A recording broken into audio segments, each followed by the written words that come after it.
We know that the path to justice can often be long and unrelenting. But after a woman from the Philippines went missing before being found dead in 2012, the wait for justice was more than a decade. The case only finalised in December of 2024, and the outcome left many, and I'm sure will include you when I tell you this tragic tale, frustrated, confused and disappointed. This is the heartbreaking case of Julie Ann Rodelas, and this is Murder of Crows.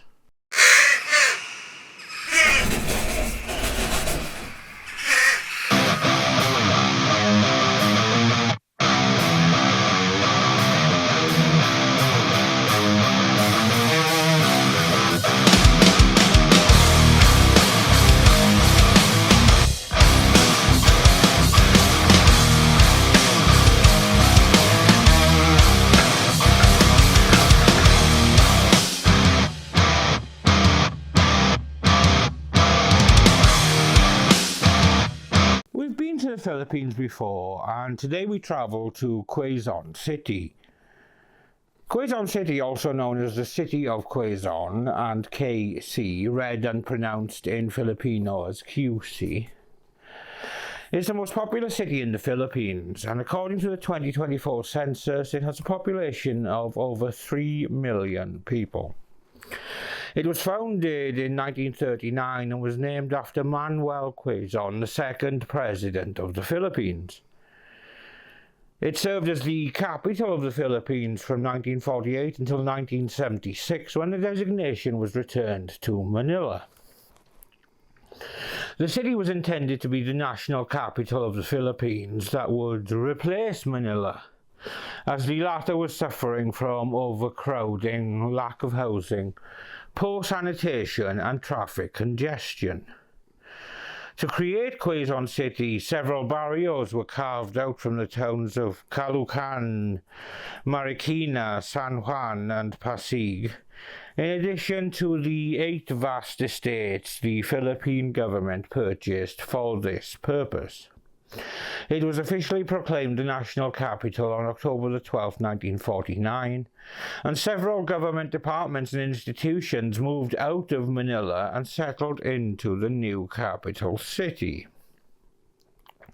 This necessitated the expansion of the city northward, carving out Novaliches from Caloocan, which divided it into 2 non-contiguous parts. Several barrios were also taken from San Mateo and parts of Montalban. However, on June the 24th, 1976, Presidential Decree number 940 was enacted, which reverted national capital status to Manila, while the whole of Metro Manila was designated as the seat of government. Quezon City is known for its culture, entertainment industry and media, and is aptly called the City of Stars. Major broadcasting networks have their headquarters and studios in the city. It is also known for its commerce, education, research, technology, politics, tourism, art and sports. Several national government branches, including the Batasang Pambansa Complex, the seat of the House of Representatives of the Philippines, call the city home. Quezon City is a planned city that covers a total area of 161 square kilometres, or just over 62 square miles, making it the largest city in Metro Manila in terms of land area. Despite its status as the biggest city in the Philippines, many young people still find it too small for global aspirations, and they long to move to countries that offer more opportunities for growth.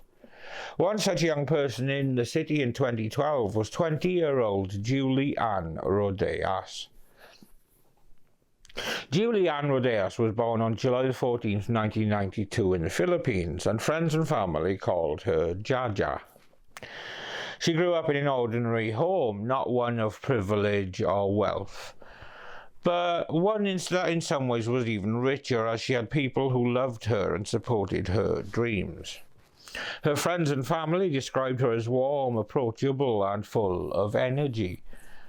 Not a mean girl like many in the modelling and appearance industries that she was involved in seemed to be. She wasn't arrogant, even as she pursued a career where appearances mattered the most. She was proud of where she came from, and she stayed close to the people in her life. She was in the process of finding out who she was and what she wanted. Modelling seemed to offer opportunities, but she was a family girl, and she was trying to balance a modelling career with her fierce love for those closest to her. Despite wanting to carve out a career as a model and already having success, with her pictures having been featured in magazines such as the popular at the time male magazine FHM, she was also finishing up a degree in hotel and restaurant management.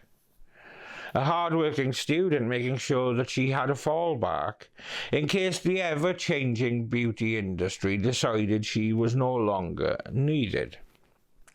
But Julie had a lot going for her and big dreams for her future.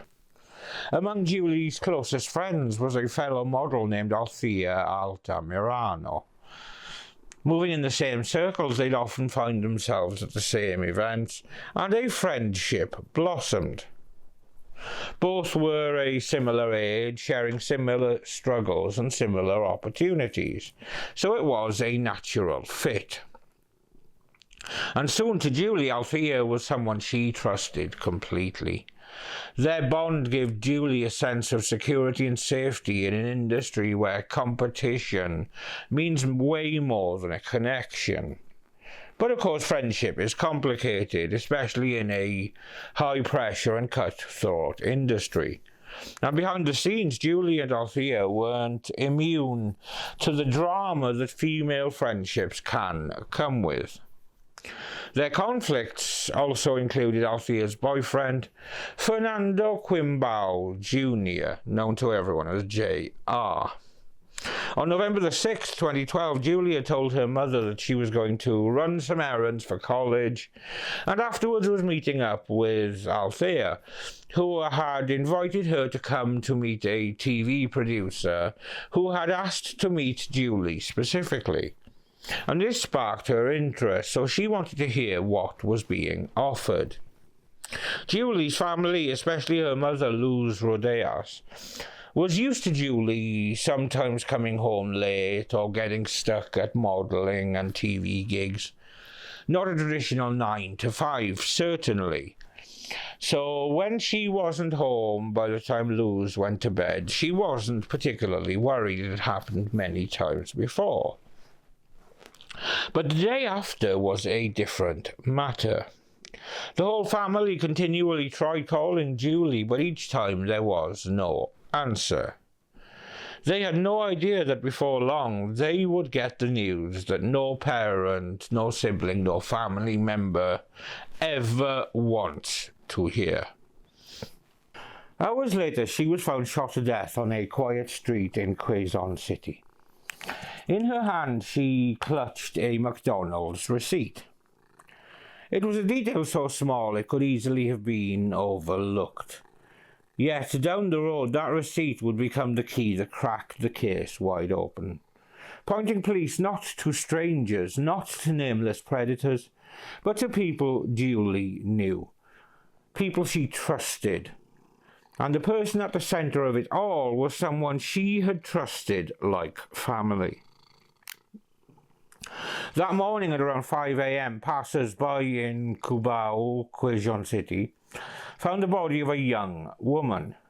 Witnesses had heard gunshots, then seen a car cruise by, slow down, and shove a body out onto the pavement.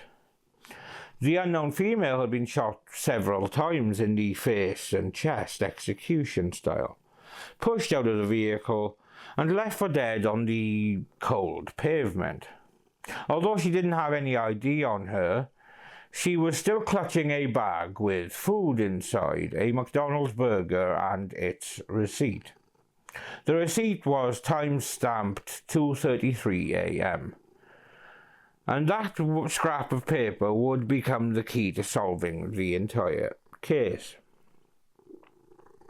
When police arrived at the scene, they weren't thinking about that receipt or anything at all. They were thinking bigger, so they started at the crime scene, hoping that the witnesses who had heard gunshots and seen the vehicle could give them something to go on.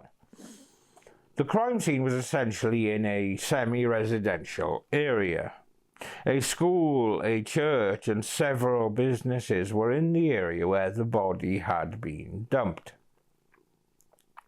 Witnesses had called in the gunshots, so did they have anything more to add?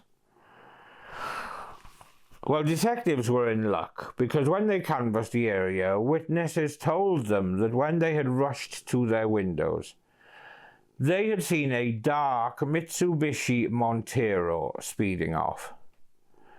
Despite the early hour and the chaos of the moment, a few witnesses had managed to catch the license plate number TWO 505.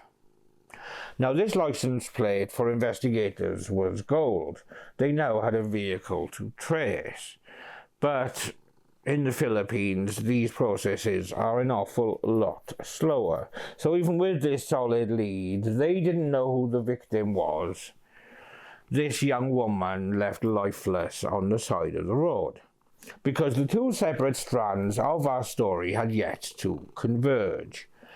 So the mystery of who she was and why she was murdered was still very much an unknown, and would stay that way for a couple of days. While detectives sent the license plate number off to the Land Registry Office, the department in the Philippines that deals with car ownership, Julie's family, meanwhile, on the other side of town, were getting more and more frantic. With their calls unanswered, they headed out to the local area to try to find her. With no joy that day, they tried once more the following day, and it would be this day that their world would come crashing down. Having searched close to home, they wanted to start branching out, and decided to take a taxi so they could scour the streets further afield. And the driver obviously overheard their conversation and told them that the body of a young woman had been found the day before. Asking the driver to take them to exactly where, he did just that, but the crime scene had been completely processed by this point, and of course Julie's body had been removed. There were, though, police still manning the scene, and it was them who suggested the family head to the morgue to find out more. Now Luz, Julie's mother, couldn't bring herself to go for herself, so she asked Julie's brother Alvin if he could do it. And he did, and devastatingly confirmed the young woman's body was indeed his sister, Julie Ann Rodelas. The only saving grace in that moment was that now the police, while still waiting for the car owner's details to come back, had an ID on their victim. And they also had possible means to reconstruct a timeline of Julie's last 24 hours. Obviously, her family were more than happy to sit down with detectives, and very quickly, Althea Altamirano's name came up. Now, the family had nothing critical to say of Julian's closest friend, with her name only coming up because she was in their daughter's inner circle. Little did any of them know, and in fact Julie herself hadn't even known, that her supposed best friend had an axe to grind against her. But bear with me, we'll come back to that. So Luz explained to detectives that Julie had gone on errands and then to meet Althea for drinks and a business meeting. So to all intents and purposes, it seemed that Althea was the last person to see Julie alive. Naturally, they then made contact and asked her to come down to the station. While they were waiting for her to arrive, they received the final report from the coroner outlining Julie's cause of death, which unsurprisingly came back as being due to gunshot wounds. However, adding an extra devastating layer to what was already heartbreaking for Julie's family, the coroner had put in his report that there was evidence that Julie had been sexually assaulted before her death. Although heartbreaking for Julie's family, it provided another layer to the investigation for detectives. Now, investigators didn't seem overly concerned when Althea failed to show up as promised. Whether they believed that a female couldn't be involved in a rape case or whether it was a simple misjudgment, we don't know. What is worth noting, though, is that the Philippine National Police, or PNP, have long faced criticism over misconduct and poor investigative practices. That said, the presence of evidence of a sexual assault would seem to preclude female involvement as a general rule. Another issue within their law enforcement is that information is leaked to the media about ongoing investigations more than, for example, the US or the UK. Reporters very quickly got wind that Althea's name had not only come up in the investigation, but that she hadn't shown up when the police had requested. So they immediately bombarded her family home. They wanted the scoop because surely, as her best friend, she must know something. Instead, Althea's brother intercepted them and told them that Althea was in hiding because she was terrified for her life. Her best friend had been killed. Could she be next? And on the surface, and being within such a shallow industry, her paranoia could have been warranted. But conversely, surely she would want to know what had happened to her best friend. When the forensic pathologists had carried out Julie's autopsy, obviously they had removed everything that she'd been brought to them wearing or holding. So now they were done, rather than throwing out the McDonald's receipt, they figured that maybe it could help investigators down the line, and so kept it with other retained evidence. Like most fast food chains, not only was the McDonald's receipt time-stamped, but it also named the specific store that the food was from. So police wasted no time in heading to that McDonald's and requesting CCTV footage for around 2:33 a.m. the morning of the murder. And very quickly they saw a tall, tattooed man making the purchase. The man buying the food Julie was found clutching was none other than Althea's boyfriend, Fernando Quimbao Jr., known to all as J.R. If Althea's refusal to go to the station earlier hadn't already tipped them off that she was being uncooperative, it became undeniable now, because she still would not explain why her boyfriend had been buying McDonald's for a woman who was now dead.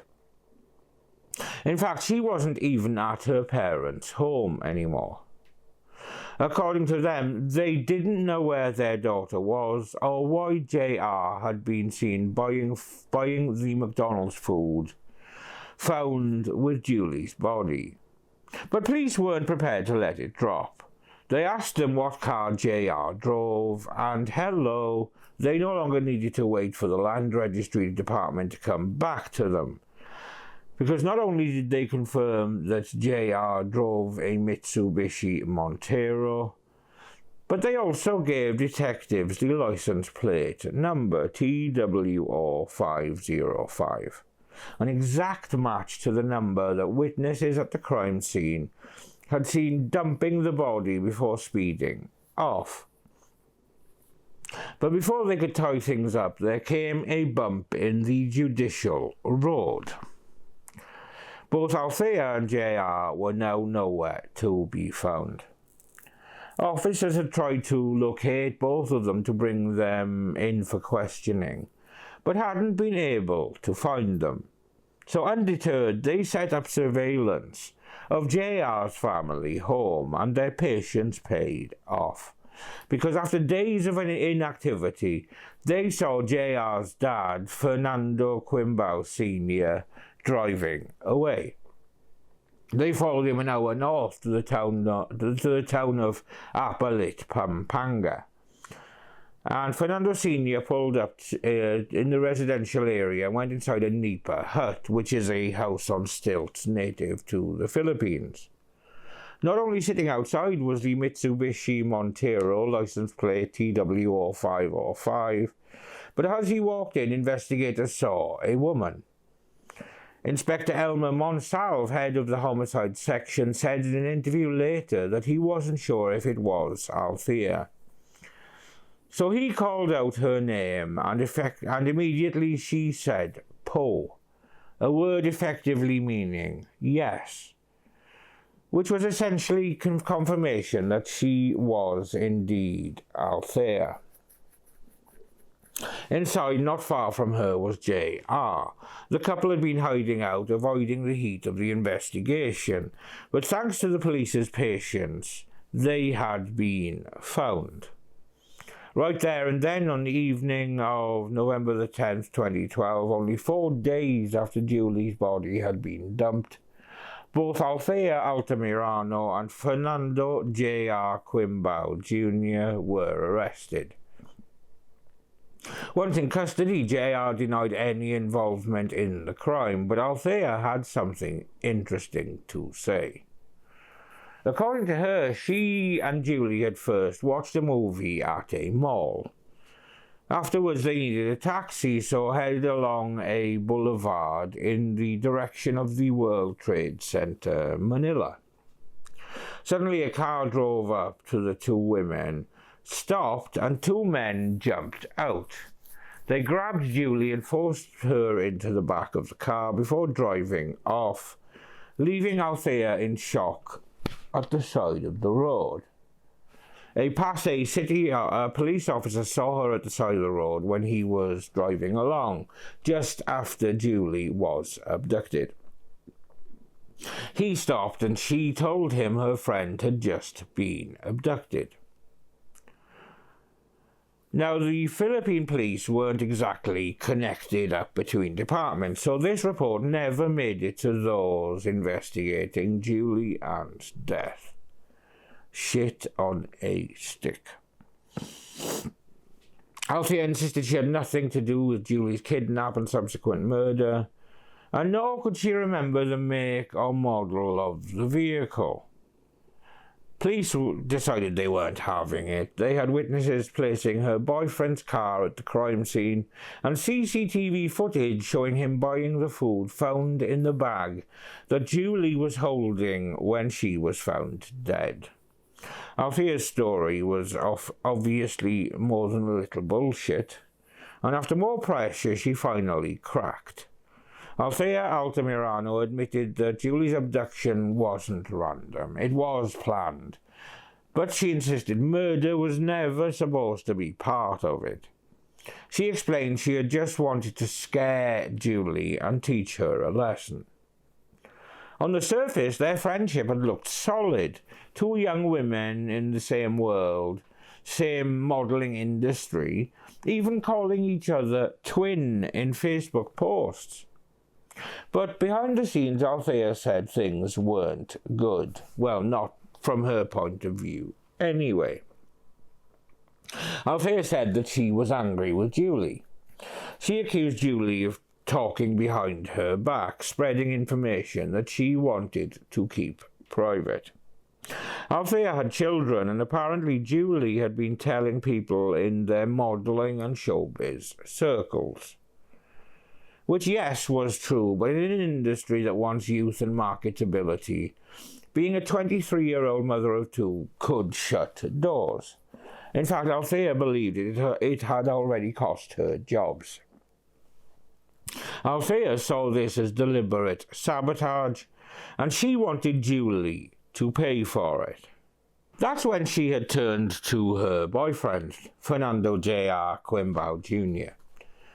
She said he had reassured her that he was good at this sort of thing, good at teaching people a lesson. She said she agreed to it, but only to scare her. No violence, no rape, and certainly no murder, just a warning. Then she described her part in the plan. It was simple. On the night of November the 5th, she would text JR her location. She and Julie would be walking along that specific boulevard, and he would roll up. But that's when the plan that Althea had imagined changed. Two masked men jumped out and dragged Julie into the car. Supposedly, she said that for a brief moment she wanted to pull Julie back, but as we know, she hadn't. Instead, she stood there frozen while her best friend was taken.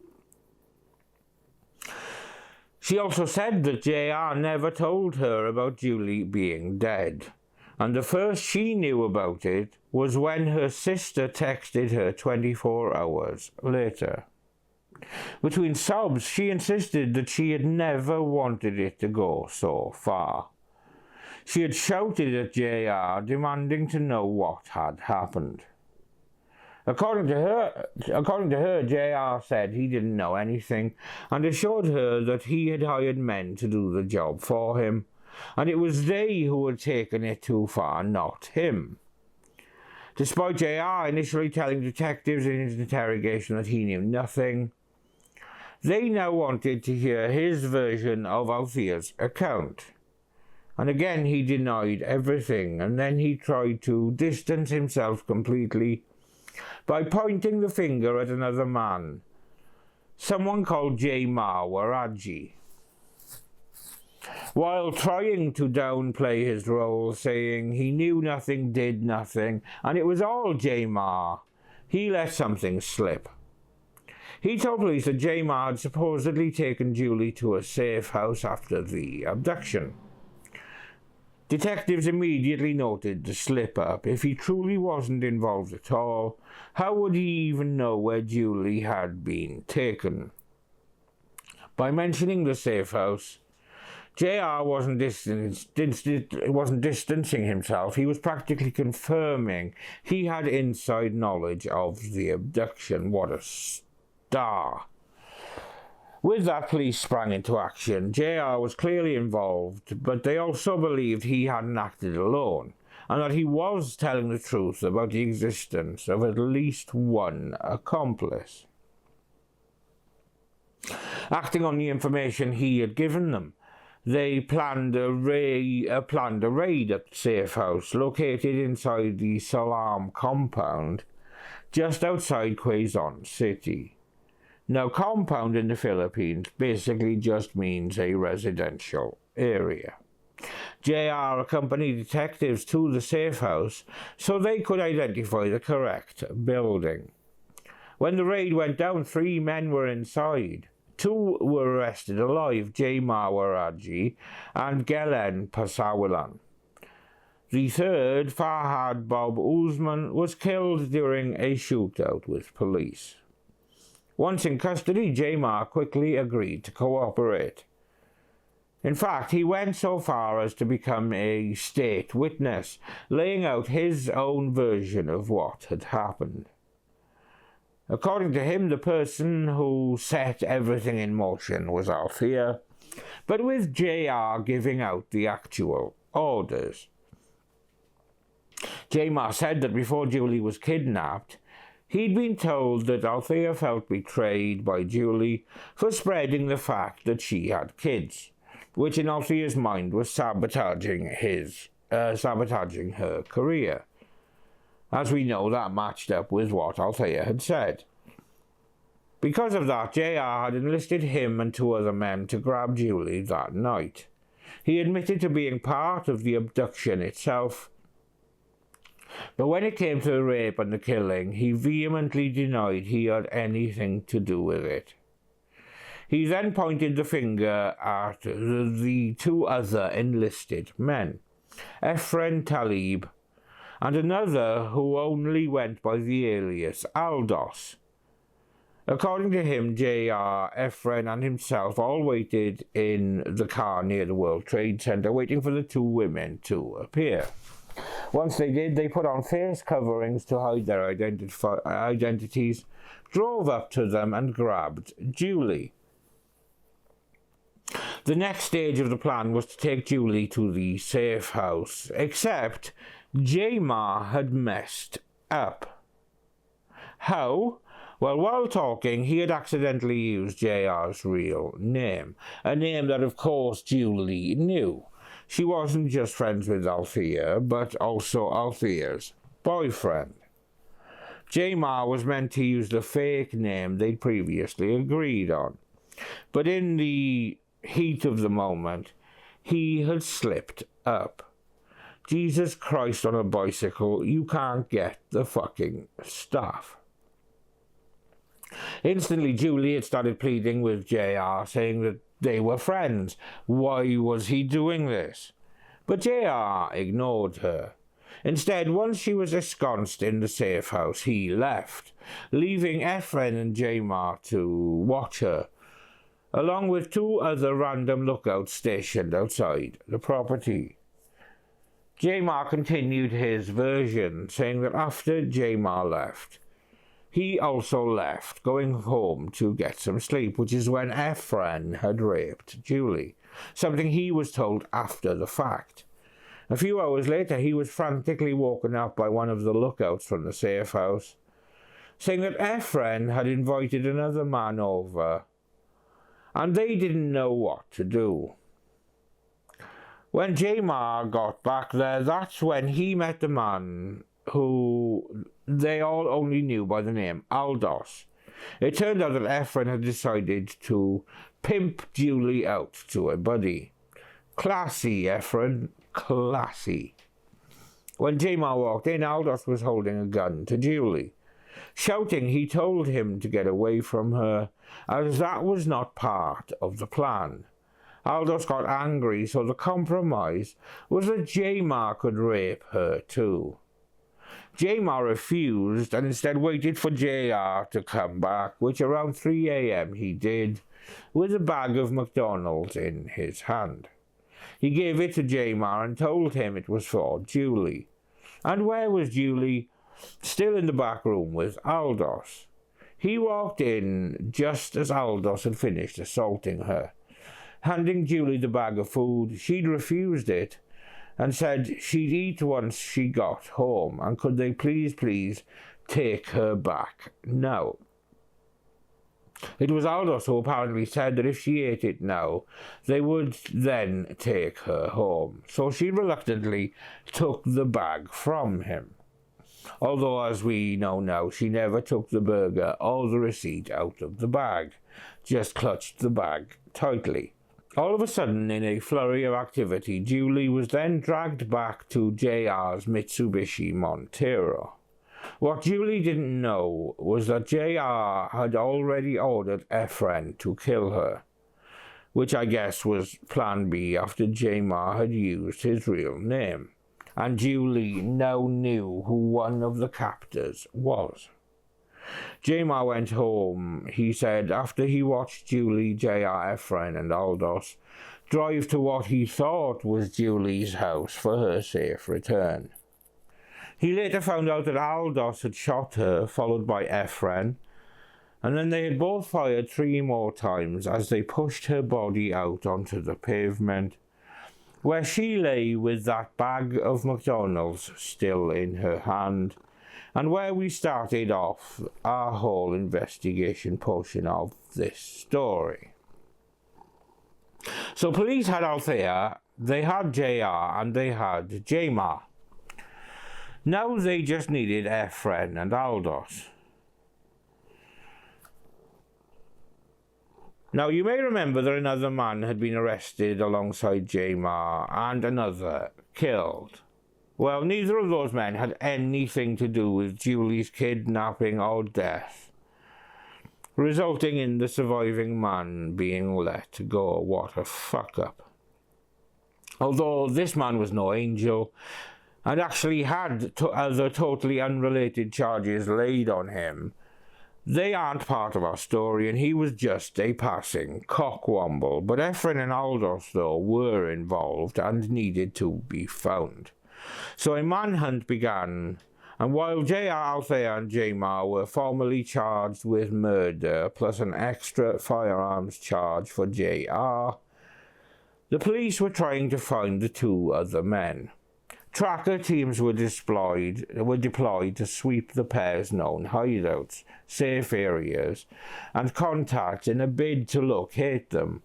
Frenemies o magkaaway na kunwari magkaibigan. Ganito inilarawan ng mga pulis ang relasyon ng pinaslang na modelong si Julian Rodelas at ni Althea Altamirano na isa sa mga di-umano'y mastermind sa karumal-dumal na krimen. Naungkat din ng PNP ang mga larawang ipinost ni Altamirano kamakailan para raw pagtakpan di mano ang kanyang partisipasyon sa krimen. Live mula sa Quezon City, may report si Salima Refran. Salima? Jessica, eksakto isang linggo na nga na matagpuan ang pinagbabaril na katawan ni Julian Rodelas dito sa Quezon City. Ang kanyang kaibigan at ngayon pangunahing suspect na si Althea Altamirano, puno man ang pagsisisi, hindi na maibabalik ang buhay ni Julian. Nagsimula ang pagkakaibigan ni Julian Rodelas at Althea Altamirano nung high school pa sila sa Las Piñas. Pero nitong nakaraang taon lang sila naging malapit sa isa't isa. Si Althea matagal nang nagmamodel at minsan naging bahagi pa ng online version ng isang men's magazine. Pagmamodel rin ang pinapangarap ni Julian, kaya di na siya nagdalawang isip pa na magpatulong sa tinuturing niyang idolo. Kaya naman kinagulat ng marami ang balitang isa si Althea sa di umano'y mastermind sa pagpatay kay Julian. Frenemies, yun ang tinatawag na friends kayo in the outside, pero in inside enemy kayo. Alam mo naman ang kaibigan minsan may kaunting tampuhan, pero di naman siguro aabot na kailangan ipapatay mo yung kaibigan mo. Na halos nga kung titingnan mo, lahat ng picture nila, halos magkapalit na sila ng mukha Sa Facebook fanpage ni Althea, makikita ang ilang larawan ng dalawa. Pinost daw ni Althea mga ito noong November 10, ang araw din na nagpa-interview siya sa GMA News.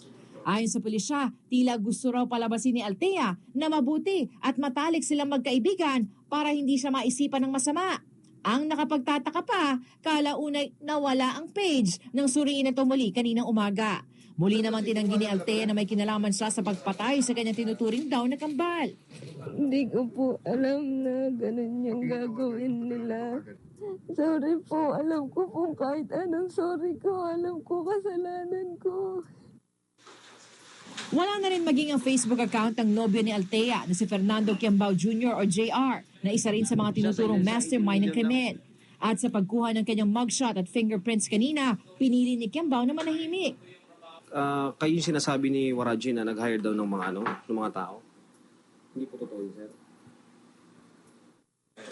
Dati na rin nasangkot si Quiambao sa mga kasong frustrated murder, carnapping at robbery noong 2002. Pero na-dismiss din ang kaso noong 2007. Patuloy naman ang manhunt operations sa iba pang suspect na sina Efren Talib at alias Aldous. Sila ang tinuturo ng isa pang suspect na si Jamar Waraji na bumaril at di umano'y nang halay daw kay Julian. Jessica, sa Sabado na nga ililibing itong si Julian. Pero ngayon bantay sarado ng mga pulis at ng mga taga-barangay ang burol nito. Kaninang umaga kasi may mga kahina-hinalang lalaki ang dumalaw sa kanyang burol. Panandalian lang daw itong tumingin at mabilis na umalis. Kaya naman nangangamba ang kanyang pamilya. Jessica? Okay, Salima, I think napaka-disturbing talaga nitong kasong ito dahil magkaibigan na may alitan na kung papaniwalaan ang theory ng pulis, no? Ito ring si Althea ang nagplano ng ang sabi niya yata para maturuan lang daw ng leksyon itong si Julian. Tama ba? Tama ka dyan, Jessica. No? Parang telenovela itong nangyaring storya kay Giuliano, itong kaibigan niyang si Althea, ang sinasabi meron daw chinichismis tungkol sa kanya, kaya naikwento doon sa kanyang boyfriend na si JR. At sinabi nga nitong si JR na turuan natin ng leksyon. Pero ang giit nitong si Althea, hindi naman daw niya sinabing yun na nga ipapatay ito, at sinabi nga lang daw na turuan lamang ng leksyon. But in the Philippines, cases like this don't move quickly. And Julie's family learned that the hard way. The case dragged on for more than a decade. 11 plus years of hearings, postponements, delays and resets. Every time her family showed up in court hoping for movement, more often than not, they went home with nothing but disappointment and frustration. Finally, as the 12th anniversary of her death passed in December of 2024, there was a verdict.